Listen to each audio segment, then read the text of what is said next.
அன்பே சிவம் மனமே குரு என்றுணர்த்திய குருவே போற்றி.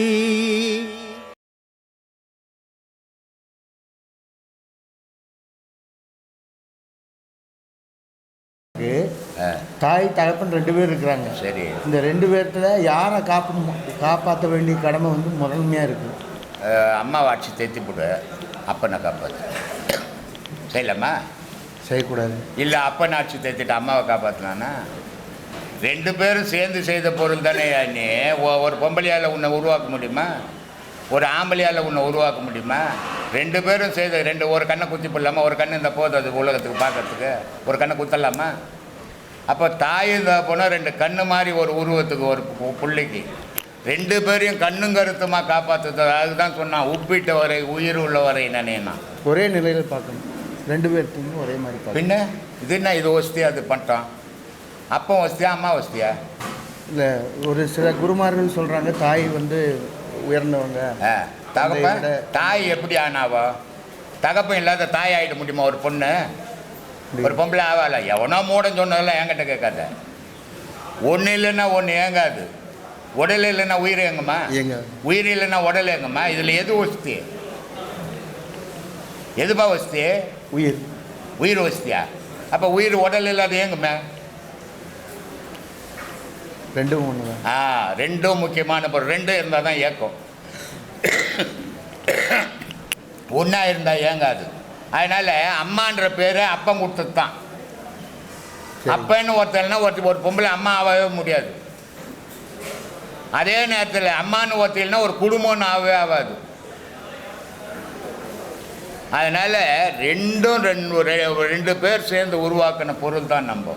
அதனால் 2 பேரையும் சமமாக பார்க்கணும். அம்மாவை ஒசியாவும் அப்பனை ஒச்சு தேத்தத்தை வச்சுக்கினீன்னா கட்சியில் ஊம்புள்ள இன்னும் ஒச்சு தேத்திடுவான். ஞாபகம் வச்சுக்கின்னு நடந்துக்கும். இப்போ என்ன வாழை அடி வாழண்ணா, நீ என்ன தெரியாதான் உன் புள்ள செய்ய போகிறான். இப்போ தாய் தகப்பனை பார்க்காத ஒரு சூழலில் மக்கள் இருக்காங்க. மக்கள் இருந்துட்டு போட்டேன், நீ மக்கள் இருந்தால் அவன் வந்து கேட்கட்டும். நீ கேட்காத அவன் சார்பில்லை. நீ என்ன செய்ய போகிற அதை சொல்லு. இல்லை, கர்மாவில் அது மாதிரி ஏதாவது கர்மா தான். நீ பிறந்ததே ஒரு கர்மா தானே. கர்மா இல்லைன்னா நீ ஏன் பூமிக்கு வர போகிற? கடவுளோட்டில் இருந்திருப்ப. ஒவ்வொரு மனிதனும் கர்மாவால் தான் இந்த பூமிக்கே வந்தோம். ஒவ்வொரு கர்மாவை தீக்கிறதுக்கு தான் வந்தோம். இந்த குழந்தை பிறக்கும்போது பார்த்தீங்கன்னா 2 கையை மூடிக்கின்னு பிறக்கும். இல்லை, மூடிக்கின்னு தானே பிறக்குது. அது என்னத்துக்கு? உலகம் நமக்கு வேணாம், கடவுளை பிடிக்கணும்னு கை மூடிக்கின்னு பிறகுது. ஆனால் நம்ம ஆளுங்க சும்மா இருக்கிறது இல்லை. பிறந்த உடனே போய் அது கையில் ஒரு 100 ரூபாய் கொடுத்து, நைனா நீ டாக்டர் ஆகிடணும், நீ கம்பவுண்டர் ஆகிடணும், நீ டிரைவர் ஆகிடணும் அப்படின்னு அது மூடி இந்த கையை பிரித்து விட்டுடுவோம். பிரித்து விட்ட உடனே அது பார்க்குது, என்ன டாக்டர் ஆகணுன்னா அப்படி ஒன்று இருக்குதா? இப்படியே சொல்லி சொல்லி வளர்ந்து அதுக்கு மனம் வளர்ந்து கட்சியில் எல்லாவும் அழிஞ்சு குட்டி செவராகினுது. எதை நம்ம ஆரம்பத்தில் உருவாக்குறோமோ அது முடிவு வரைக்கும் வரும். அதுக்கு தான் சொன்னான், தொட்டில் பழக்கம் சுடுகாடு மட்டும்னா. எதை நீ ஆரம்பிச்சியோ அதை முதுமை வரைக்கும் வந்துக்கின்னு தான் இருக்கும். ஜனனம்ன்றது ஒன்று ஆகிட்ட, மரணம்ன்றது ஒன்று நிச்சயம். அந்த ஜனனத்துக்கும் மரணத்துக்கும் இறைவன் ஒருத்தங்கிறான், அவனை பிடிக்க தெரிஞ்சுக்கும். மக்கள் கஷ்டப்படுறான், அவன் பட்டும் போகிறான். உனக்கு என்ன போச்சு? நீ கஷ்டப்படாத வாழு, நீ நல்லவனாக வாழு. அவன் ஊரெலாம் கெட்டவங்கிறான், இருந்துட்டு போட்டுமே, நீ நல்லவனாயிடு. அடுத்தவனை பற்றி பேசியே கெட்டு போயிடுறோம். நம்ம அடுத்தவனை பற்றியே பேசக்கூடாது. நம்ம வாழ்க்கையை சிந்திச்சு பாருங்க. நம்ம எப்படி வாழணும்னு தெரிஞ்சுக்குங்க. எவ்வளோ உதவிகள் செய்யணும். நம்ம எதுக்காக இந்த மனித பிறவி வந்துக்குது? எல்லாம் ஆடு மாடு எல்லாம் பிறந்ததில்லை, சாப்பிட்றதில்ல. குட்டியாக தானே பிறந்தது, பெருசாகுது, அதுவும் குட்டி போடுது, திருப்பி அதுவும் தூங்குது, அதுவும் சாப்பிட்டு அதுவும் செத்து போகுது. எந்த நாய் இருந்ததுன்னு என்ன ஹிஸ்ட்ரி இருக்குதா? எந்த மாடு இருந்ததுன்னு ஹிஸ்ட்ரி இருக்குதா? ஆனால் மனுஷன் இருந்தான் ஹிஸ்ட்ரி இருக்குதா? எவன் நல்லது செய்தானோ அவன் வரலாற்றில் வருவான், எவன் தீமை செய்தானோ அவன் அழிவான். ஆனால் தீமையும் உலகத்தில் இருக்கும், நன்மையும் உலகத்தில் இருக்கும். ஹிட்லரை பற்றி இன்றைக்கி உலகம் பேசுறதில்லை, காந்தியை சுட்ட கோட்ஸை பற்றி இன்றைக்கி பேசுறதில்லை. அதனால் நன்மையும் தீமையும் கலந்தது தான் உலகம். அதனால் நீ உன் வாழ்க்கையை சீர் பண்ணிக்கோ, உன்னை சீர் பண்ணிக்கோ. நீ எப்படி வாழணும்னு முடிவு பண்ணிக்கோ. உலகம் பிடிக்குது, உலகம் பிடிக்குதுன்னு நீனா உலகத்தை தீர்த்திட முடியுமா?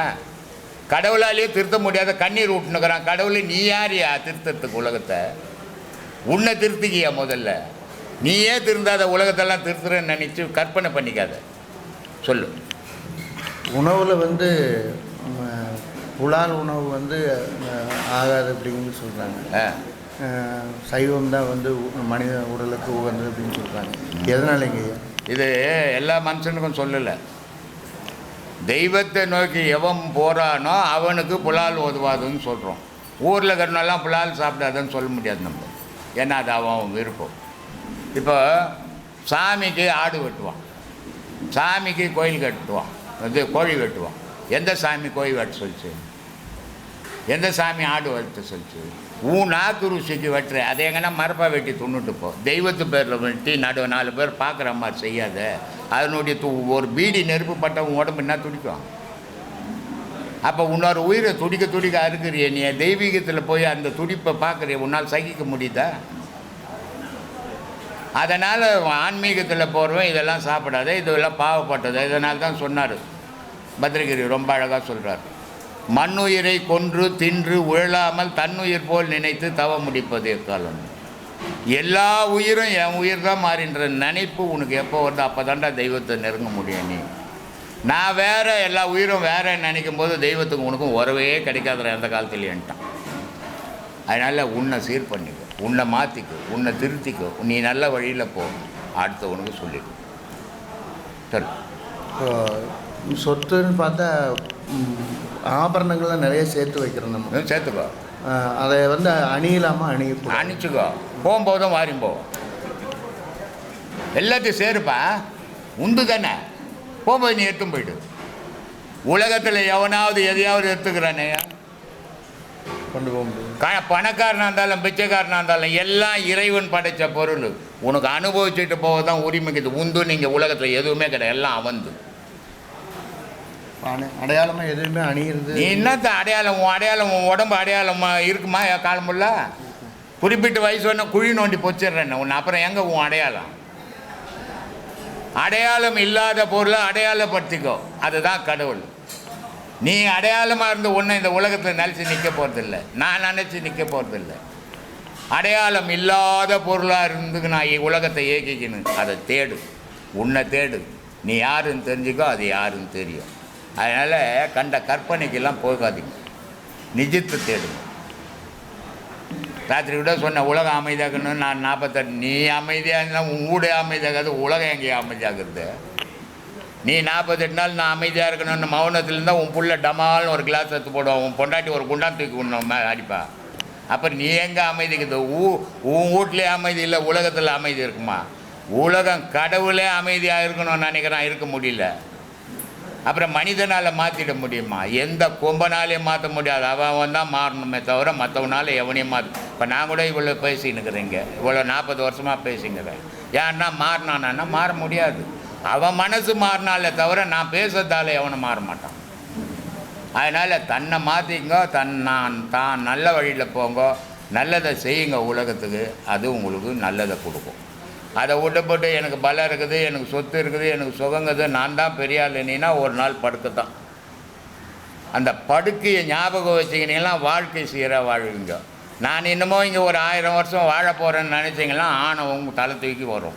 அதனால் அந்த ஆணவத்தை மறந்துங்க, அமைதியோடு வாழ கற்றுக்குங்க. லிங்க சரீரம் என்றால் என்ன? லிங்க சரீரம், லிங்க சரீரம் என்றால் என்ன? இந்த சரீரமே லிங்கம்தான். சரீரமே லிங்கம்தான். ஒவ்வொன்றுத்துக்குள்ளேயும் ஒரு ஆணுக்குள்ளேயும் ஒரு பெண் இருக்கிறான், ஒரு பெண்ணுக்குள்ளேயும் ஒரு ஆண் இருக்கிறான். இந்த ரெண்டுமே இல்லாமல் இந்த உலகத்தில் உயிர்கள் உற்பத்தி ஆக முடியாது. ஆக முடியுமா? முடியாது. ஒரு ஆணுக்குள்ள அம்பாலானவ பிந்துவா இருக்கிறான், இறைவனானவன் குருடனா இருக்கிறான். அவன் யாரா இருக்கிறான்? ஆன்மாவா இருக்கிறான். ஏன் அவனை குருடனா இருக்கிறான்? அவனை அறிவுள்ள பொருள் சொல்றாங்களே, அவன் இறைவனோட அம்சம் சொல்றாங்களே ஆன்மா, அப்புறம் எப்படி அவன் குருடனா ஆனா அப்படின்னு சொன்னால், அவனை குருடனை ஆக்கி வச்சிருக்குது இந்த பாழா போன மனசு. அவனையே ஆட்டி படைக்கக்கூடிய வல்லமை கொண்டதே இந்த பாழா போன மனசு. அப்போ மனசை அடக்கணும்.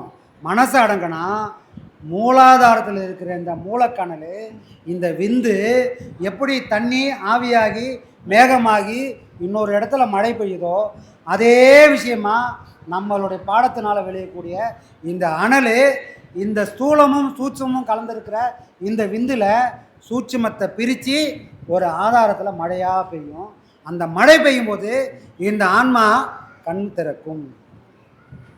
இந்த ஆன்மாவுக்கு கண் கிடைச்சால் அதுக்கு காரணமான இந்த மூச்சு அதை கரை சேரும். அப்போ இந்த பிறவி முக்தி அடையும். புரியுதுங்களா? இவ்வளோ விஷயமும் அந்த ஒரு இடத்துல நடக்கும். அப்போது ஒரு ஆணுக்குள்ள லிங்கம் இருக்குது, சிவமும் இருக்கிறா, பெண்ணும் இருக்கிறா. அப்போ எல்லாமே நியூட்ரல் பேஸ் இல்லாமல் யாருமே கிடையாது. அந்த ஆன்மா இருக்குல்ல சார், அந்த ஆன்மாவுடைய சைஸ் என்ன சார் இருக்கும்? அளவு அளவு அதான் போன தடவை கூட சொன்னேன். ஊசி நூல் போக முடியாத அளவு சின்னது ஆன்மாவோட அளவு. நாம் நினைக்கிற மாதிரி நம்ம உருவம் மாதிரியே ஒரு உருவம் வந்து உட்காரோம், அது பேர் தான் ஆன்மா அப்படின்னா அது பெரிய மடத்தனம். இது இந்த உடல் பிரியுது. இப்போ சொன்னேன் இல்லையா, அன்னமய கோஷம், பிராணமய கோஷம், மனோமய கோஷம். நீ உன்னோட தாண்ட தாண்ட தாண்ட ஒரு ஒரு லேயராக பிரியுது. நீ பார்த்தது உடல் தானே தவிர உண்மையான ஆன்ம தரிசனம் அது கிடையாது. ஆன்மாவோட அளவு என்னப்பா, ஒரு பசமாட்டை கூட்டுன்னு வா, அதுலேருந்து ஒரே ஒரு முடி எடு, அந்த 1000 கூறா பிரி, அந்த 1000ல் 1 எடு, அதை திரும்பவும் 1000 வெட்டு, மிச்சம் என்ன இருக்குதோ அது தாண்டா உன்னோட ஆன்மா. ஒன்றுமே இருக்காது. அவ்வளோ நுணுக்கமாக ஒரு இடத்துல இறைவன் வச்சிருக்கிறான். அவ்வளோ நுணுக்கமாக இருந்தால் மட்டும்தான் இந்த உடலை விட்டு ஆன்மா பயணம் செய்யும். அதுக்காக தான் அவ்வளோ நுணுக்கமாக வச்சிருக்கிறான். இந்த மயிர் துவாரத்தில் ஒவ்வொரு நாளும் உடம்புக்குள்ள காற்று வெளியே போது நம்மளால் உணர முடியல. மயிர்கால் தோறும் மாய்கின்ற வாயுவை, ஒரு மயிர்காலையும் வாயு போதுடா, மூச்சு போயிடுது, ஆனால் அது உனக்கு தெரியல. அப்போ மூச்சானது எவ்வளோ சுவாசம், எவ்வளோ நுணுக்கமாக இருக்குது. நாம நினச்சிக்கிறோம் மூச்சு நினச்சிக்கிறோம், ஆனால் மயிர்கால் முழுதும் போய் மாறுதுன்னா அது எவ்வளோ நுணுக்கமான பொருள். இதே நுணுக்கமாக ஆன்மா இருந்தால் மட்டும்தான் இந்த ஊன் உடம்புக்கு எந்த சேதாரமும் இல்லாமல் இந்த உடம்பை வச்சுக்கினே இந்த உடம்பை விட்டு அது வெளியே போய் இன்பத்தை அனுபவிக்கும். ஆனால் ஆன்மாவோட சைஸ் பெருசு, அது இங்கே தான் இருக்குது. இப்போ இந்த ஆன்மா வெளியே போய் பயணம் பண்ணோம்னா என்னோட நிலை என்ன ஆகும்? கபாலம் வெடிச்சிரும், கடபாரையே மண்டியில் குத்துன மாதிரி ஆகிடும். ஆனால் இந்த உடலை தொந்தரவே பண்ணாமல் இந்த உடலை வச்சுக்கிட்டு இந்த ஆன்மா இந்த உடலை விட்டு வெளியே போகுது. அதுக்கு அடிப்படையான உண்மை சாட்சியாக இருக்கிறது மயிர்கால் தோறும் மாய்கின்ற வாயுவை ஒரு தரம் பார்த்துக்கோ. இது எப்படி எந்த சேதாரமெல்லாம் வெளியே போதோ அதே போல் உன்னோட ஆன்மாவும் உன் பக்குவத்துக்கு ஏற்ற மாதிரி அது பக்குவப்பட்டு இதே போல் ஒரு நாள் வெளியே வரும். அந்த இன்பத்தை நீ அனுபவிப்ப. அந்த காற்று தான் கொண்டு போகுது, இல்லை இந்த உயிருங்கிற காற்று தான் கொண்டு போகுது. ஒன்று ஒன்றா சேரும். நம்ம நிறைய பேர் கூட கேட்டாங்க, சாமி நினைப்போடு வாழ்ந்தால் போதுமா அப்படின்னா, நினைப்போடு வாழ்றதுனால எந்த பலனும் இல்லை.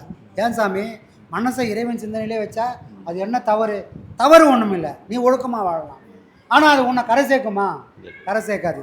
அப்போ கரை சேர்க்கணும்னா என்ன பண்ணுறோம்?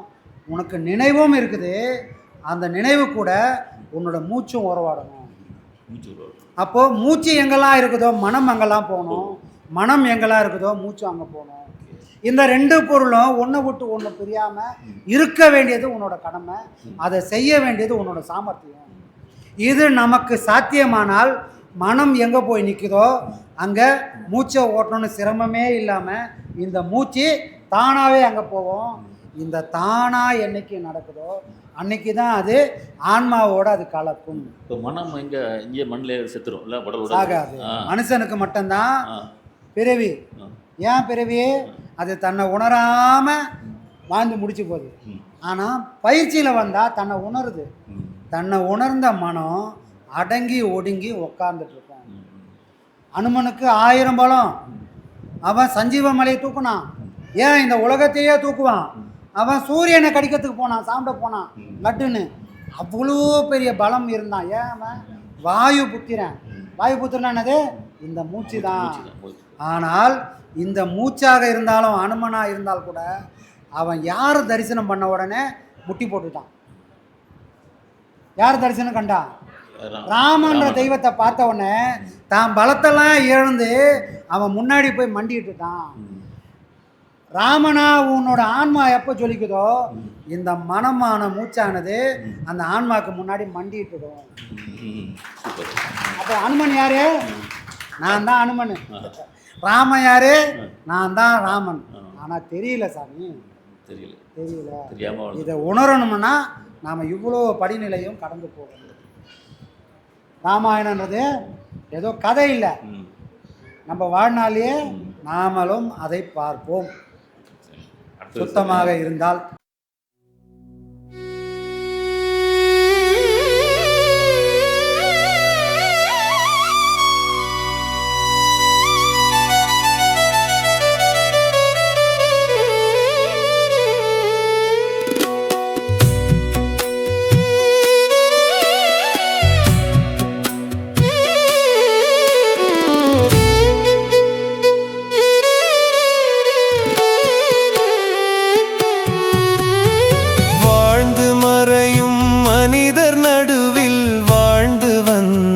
சாமி வாழ்ந்து மறையும் மனிதர் நடுவில் வாழ்ந்து வந்த சாமி, வாழும் கலையை உணர்த்த மண்ணில் வாழ வந்த சாமி, வாழும் கலையை உணர்த்த மண்ணில் வாழ வந்த சாமி.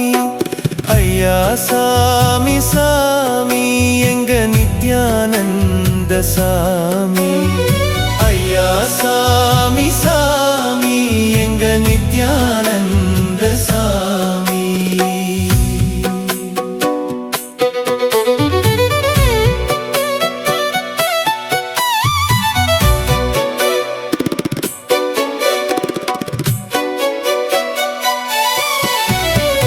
ஆதி அந்தம் அற்றதாக இருப்பதுதான் சாமி, ஆதி அந்தம் அற்றதாக இருப்பதுதான் சாமி. நித்யானந்தம் என்று இங்கு இருந்தந்த சாமி, நித்யானந்தம் எங்கு இங்கு இருந்தந்த சாமி. ஜீவராசி வாசியாசி வாங்க